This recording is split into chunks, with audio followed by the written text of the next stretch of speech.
Welcome to Growth Leaders by Shard, the show where we explore the people and practices shaping the future of leadership, learning, and human resources. Today's guest is someone who truly lives at the intersection of strategy, culture, and people development. We are thrilled to welcome Marianna Demiri, Vice President of Human Resources at Imerys, a global leader in specialty materials. With over 20 years of international experience, Marianna has led transformative change, built high-impact learning strategies, and cultivated cultures of trust across borders. Marianna, welcome to Growth Leaders. Thank you very much, Peter. It's a pleasure to be with you today.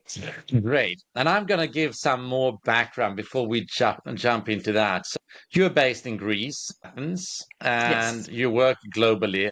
Where you are today, Imerys is a French stock-listed company with some 12,400 employees, operations in at least 40 countries, and a turnover of some 3.6 billion euro. And your responsibilities today as a human resources VP covers global finance, IT, mergers and acquisition, and internal audit and strategy, and of course, supporting your global colleagues around the world. And in addition, you have been Global Talent Director and Head of the Global Learning and Development, amongst other roles. So it's going to be super exciting talking to you today. And I'm going to just jump into, things which I know interest a lot of people. Because Okay. as we see, and what many people see today, the skilling of the employees here is such a crucial piece for us today.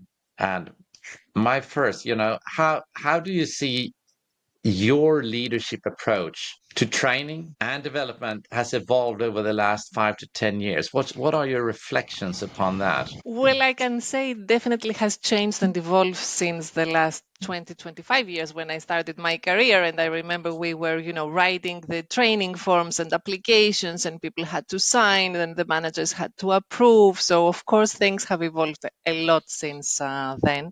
It's not that rigid as it was before. We had a training plan, and we were sticking to an annual plan and an annual budget. The demands are evolving constantly.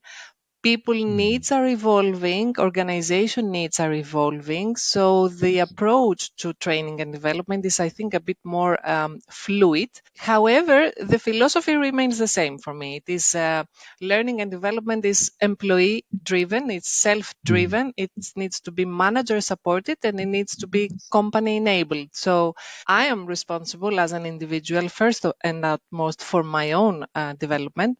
And I expect my manager to be there to guide me, to coach me, to support me. And I expect the company and the organization I work for to give me the means and the resources to fulfill my dreams to the extent that this matches the organization's needs as well. So, yeah, a bit more fluid, I would say, and a bit more dynamic. Does that mean that where you guide development, for example, talent development, that you have a rather decentralized view on how this should be? Because I could also see, I mean, it's most likely there are some corporate initiatives, but the majority of training should actually come from the individual and their team and managers and so on. Is that how I should interpret it? Yeah, I think it's a combination. Of course, there are company initiatives that are starting from the top, and when we are looking about strategic transformation, about cultural transformation, so these training initiatives will start from the top, will be designed from the top, and will be cascaded through the organization. But then it is the bottom that is feeding as well the top on what makes sense from an individual perspective and then from a team perspective. So I think it's a two ways. Okay, I don't want to say that we are becoming fully decentralized and everyone can raise hand and apply for any interesting training. No, that's not the way. But I do want to point out that we have an individual accountability as well, and we have a role as individuals Yeah. to drive our own development. And how do If that you, makes sense. yeah, and how do you then stimulate that action? Because we know at least a lot of the younger generation, they are really, out there, and then you have those who has been there and maybe are not grown up in the same way, looking for the upskilling and so on. So So how do you stimulate? How does that happen? Does that go through the leaders or does it go to the end users directly? Or Both. you know, I think it oh. both, and we need to be creative. We need to find ways, as you say, to approach all different generations and different learners' styles as well. For instance, next week we are having a learning week. So Mm. the learning week is it's a week where we want our people really to invest a bit more time into the learning and development, to check out interesting topics. We bring interesting trainers to talk to us about the growth mindset, about feedback, about the neuroscience of thinking and well-being. We will have live sessions with our COMEX members talking about diversity. So it's finding ways, refreshing ways as well to attract our people. So that's one way to organize something a little bit Yeah. out of the ordinary. Then, of course, we need the tools that we have, the learning platforms, the learning management systems that every company has.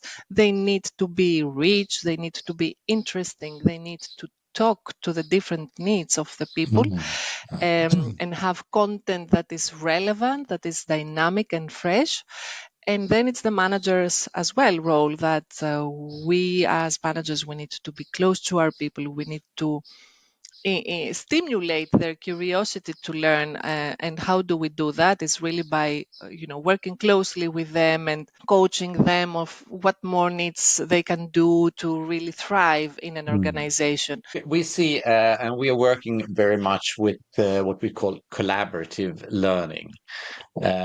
And that could include, for example, peer-to-peer feedback coaching. It can be actual coaching or a cohort coaching. We also include sometimes communities, Mm, so we can set them up, and if they are doing any type of training, they can actually exchange and they can get real world scenarios, etc. absolutely. Is that something you're looking into more, or which you experience? Because we've seen that, especially when you work with behavioral skills, it takes a little bit time to trigger things, to change behaviors and learn things. And that time where you actually practice, you get feedback, actually, as you said here, cultural differences, understanding that you need the dialogue in order to do that. So you actually see, yeah, Absolutely. there's different views, and actually none of them is wrong. Both are right, and Absolutely. appreciate that. So how do you I approach think those things? I think you've said it all, Peter.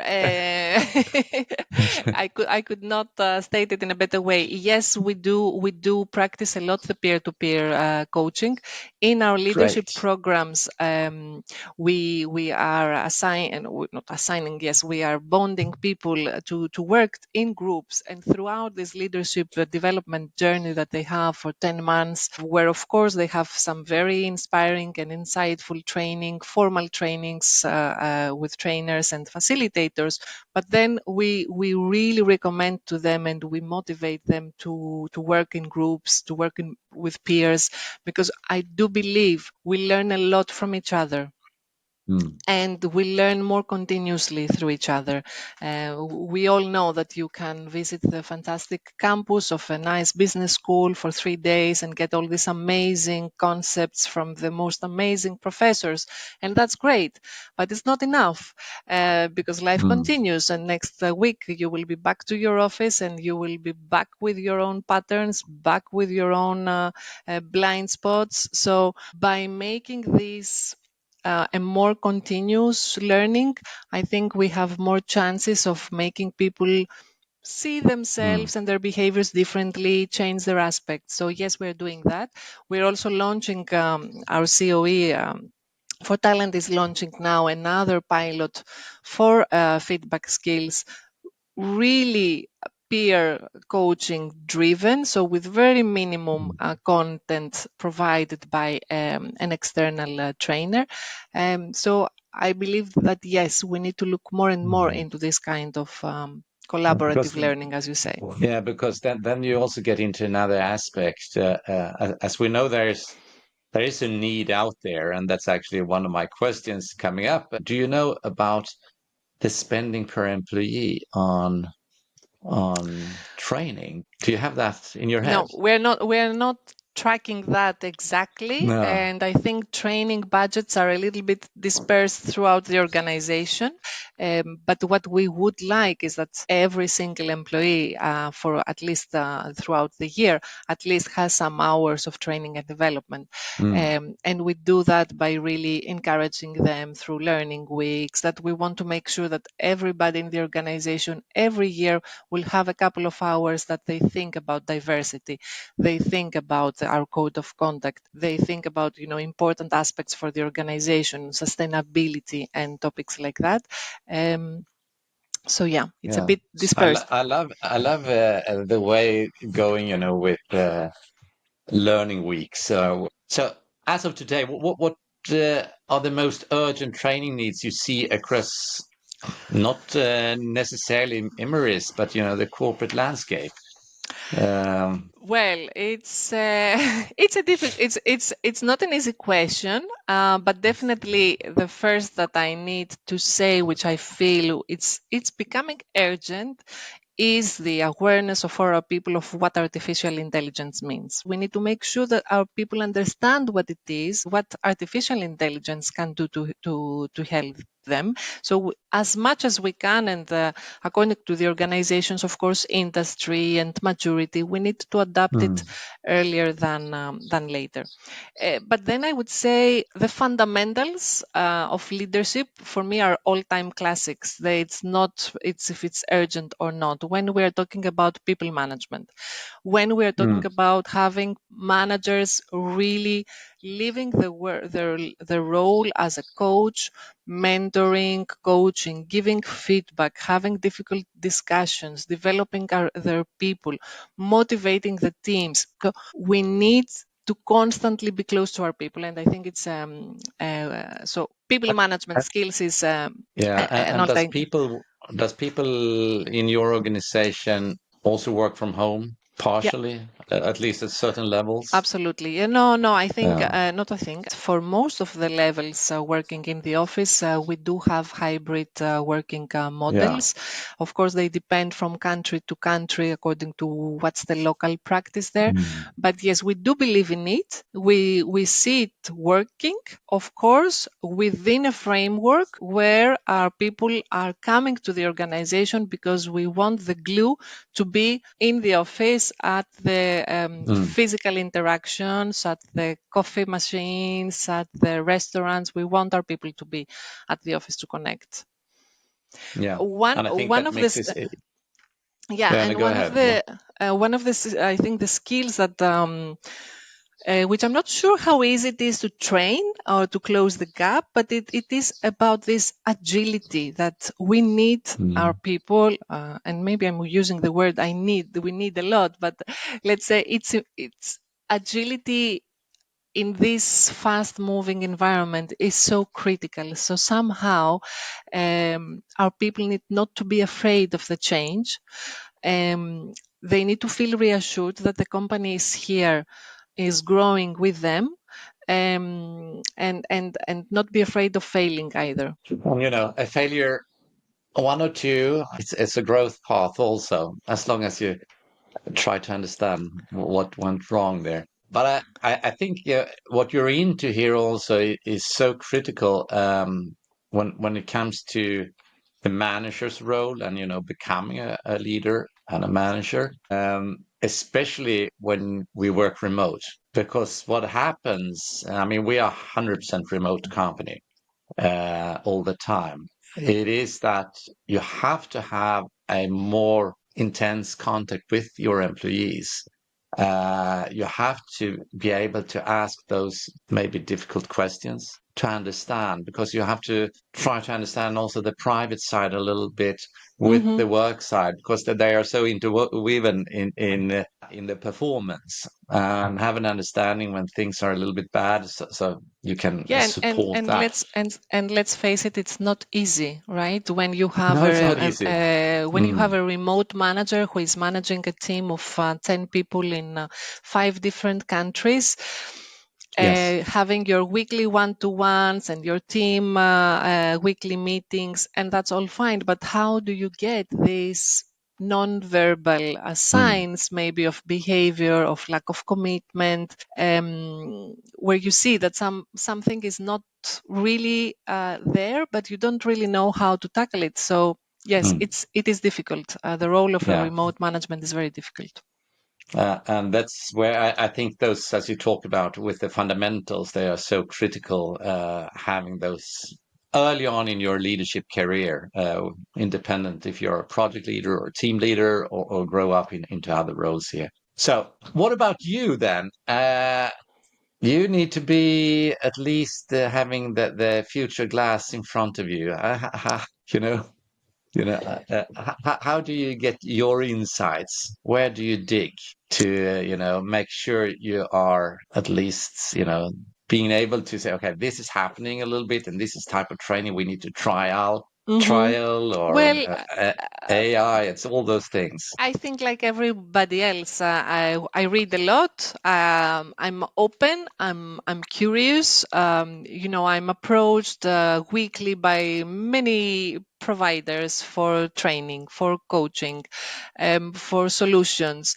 And the easiest thing would be to say, I don't have time for this. My week is full. I'm full of commitments. I have so many things to deliver. But I think staying curious and for me is the way to be fresh, to stay fresh as much as I can, to stay relevant, and to be proposing to my organization topics that seem to be the future, let's say. So keeping up to that is the way to do that, I think, is by staying curious and staying open to the external world. Yeah. And you touched point one of the important pieces before. So how do you then approach getting the curiosity of artificial intelligence into the organization? I mean, that could be also be a clear business need, but if we take it from a training perspective, do you let them have their own AI to be their own mentors, first level mentors, or how do you approach it? Or We are not yet there, I would say, not a fast-paced organization in terms of our adoption of artificial intelligence. However, we have created our own generative AI solution within the company. We have built some knowledge bases from where our employees can search information, whether it is for, our code of conduct, our policies, whether it is for the new knowledge base that is coming live soon is regarding science and technologies. And we have started to be offering some webinars to people to understand what AI is. How do I write? We start from the basics. How do you write the right yeah. prompt? Mm. Why do you need to adopt a persona? Why do you need to be gentle to the generative AI agent? So Yes.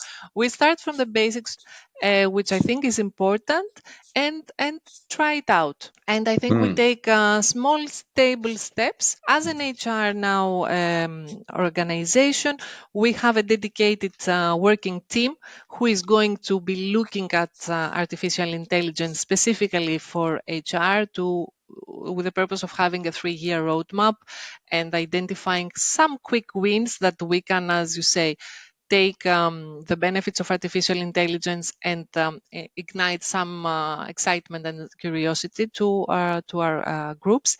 And as you said, an AI coach is something that I heard. And it's fascinating to have Yeah. somebody to be coaching you, which is not a real person. Can you imagine that? Mm. We went through that since all of our training is built having a possibility to have the coach along, either peer coach, or cohort, or individual, but also looking very much into the AI coach. And there are opportunities. And our conclusion is I think the newer, younger generation are open to it, and looking at where you go through, you do analysis where I am, and actually, okay, this is where you actually need to put more effort into, and here are examples where we can actually provide those type of training. So it is coming, absolutely, Yes. and we have a very close eye on that as a Absolutely, yes. If training we company. don't, if we don't jump on the train, let's say, then the next one, I don't know, it will come Yeah. late. So, do you see the talent management? Is there any difference in, if we look at prediction, future from where it was 5, 10 years ago, or it's just as important? If we look at corporate learning, um, what we have seen in many corporations is that there's a tighter linkage between the executive management understanding, yes, this is something which is very important for the corporations. So it has higher attention. We see a bigger involvement of HR and L&Ds into the corporate strategies. But what is your prediction of corporate learning in the corporate world? My prediction, I do believe artificial intelligence will bring some breakthrough changes in the next 5 years. We already see that you can design a training intervention for a one-day workshop in just a couple of hours with the use of AI. And before you Hmm. would need maybe to be spending a couple of weeks to design and look at different material and find, icebreakers and puzzle around durations and everything, and you have it all there. So I think we will redefine a lot of roles in HR, and learning will take a different shape.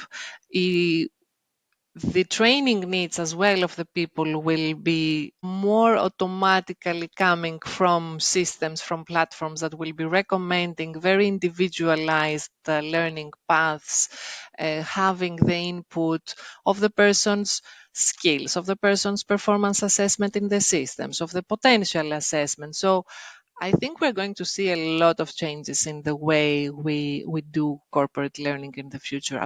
Absolutely. So we need to Hmm. constantly adapt. It's certainly super exciting. So, if you look at the younger guys and girls now aspiring for a career and maybe going the leadership journey, or it could also be the specialist journeys. So, what advice would you give them?